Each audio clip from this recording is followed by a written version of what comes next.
Healing Brush Tool.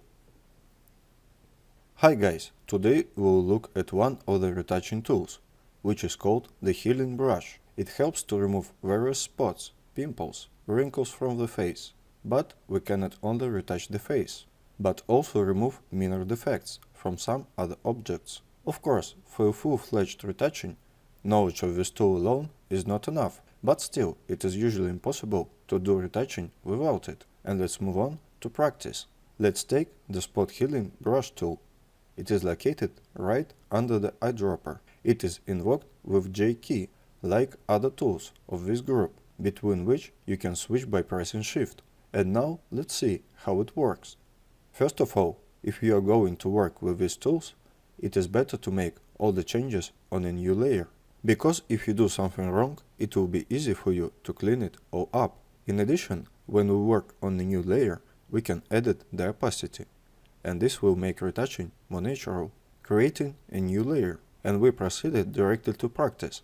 The principle of work of this tool is that when you point the cursor over an object that you want to delete, the program itself determines how different it is from the surrounding space, and fills the part of this defect with the texture of the space around it. Let's try. And as you can see, what we wanted to remove has disappeared. In this way, by adjusting the size of the brush and the level of its softness, we can improve the entire face, removing one defect after another and preparing it for further retouching. As you can see, the software accurately determines how to retouch any defect.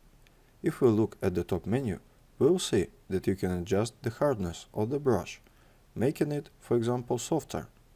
At the same time, in some cases, more delicate work is obtained, and we remove some small defects, so that the consequence of our work are not noticeable, so that it is not visible that the image is edited.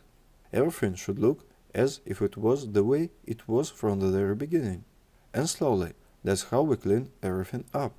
Let's see the rest of the settings. In the top menu, we can also choose the blending mode.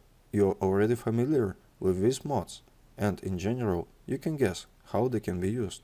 Next, we can choose the type of use of the Healing Brush tool. It is content aware by default. And of course, this is the most frequently used mode that gives the best result. But sometimes this can lead to some blurring, and you can even see it now. In this case, we seem to lose a little texture. If we choose the third option, Proximity Match, then the opposite will happen here.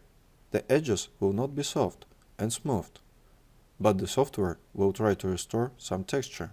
Let's try it. Look at it.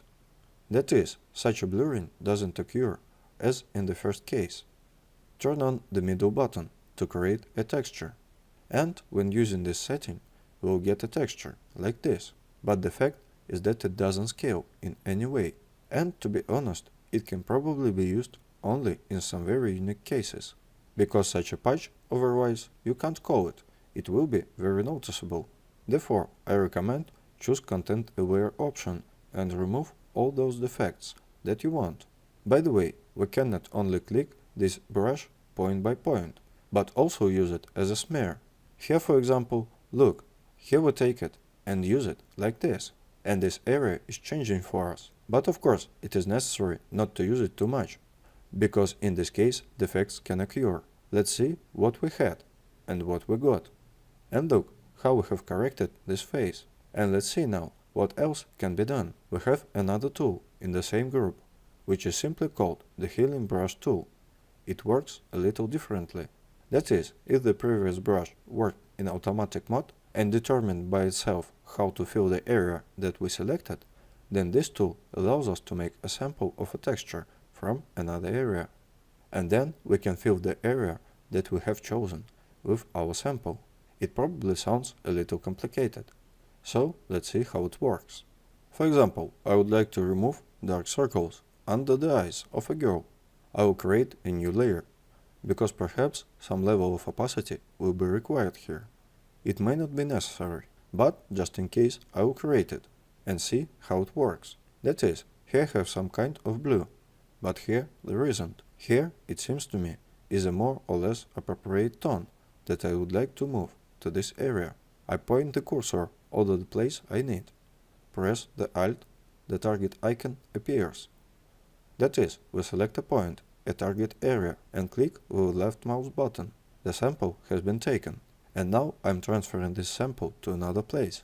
And look, I'm moving a brush, and I have such a cross moving next to me. The sample is being taken from the area where I have this cross, and this sample fills the area that I selected. Look, I'm going to turn it off. That's what we had, and that's what we got. Let's try again. Take a sample here. I press Alt, click, and I move this away, filling this space. You can also work point by point. You don't have to draw a line like this. You can just choose a piece somewhere, press Alt, click here, for example. That's what we get. Press Alt, target, press Alt, click, and fill in the desired area. So it's pretty simple. Select the area where we take the sample, point the cursor there. The second step is pressing the Alt. The target icon appears. Click, and then we will already fill in the area that we want to fill. Now let's compare what we had and what we have got. Turn off the eye. Turn on. And I think the effect is a bit excessive, so we reduce the opacity a bit to make it all look more natural. That is, we just delicately removed the blue under the eyes. And now let's look at the settings. They are simple. Just like in the previous case, you can choose the hardness and size of the brush. The smaller the value of the spacing, the smoother the smear will be. The next button allows us to set several clone samples to fill in the areas that we want to fix, but this is a rather rarely used function. To be honest, I don't think it is convenient. Next, we have an overlay mode, but here everything is as usual. Then we can choose the source, the sample that we can choose using Alt or pattern. That is, we have some patterns that are already in the software by default, or patterns that we created ourselves and decided to edit them. And now we can fill some space with this pattern. So I choose a pattern, and now I'm sketching. The following alignment setting allows you to use the same offset for each brush mark. This is used very rarely, and to avoid any situations, it is better to keep this parameter disabled. The next parameter is to use legacy. It allows you to use the previous settings of the Photoshop software that were in the old versions, as for example from all layers or from the active layer. I think everything is obvious here. If you have all layers enabled, then of course an imprint will be taken from all visible layers, and if only the active layer is selected, then only from it. We can use a graphic path, and then brush will respond to pressure. Here in fact are all the basic settings that you need to know, but in general this tool is very simple, and it's not difficult to learn how to use it, and you can do a lot with it. And let's once again admire what we have got. I press the Alt and click on the eye icon of the layer with a background. This allows you to leave only this layer enabled. That's what we had. And I click again, and that's what we got. And in general, of course, you can still work here to do it even better. I hope to see the results of your retouching on this photo in the near future. It was Peter Romanov and AIM School. See you next time.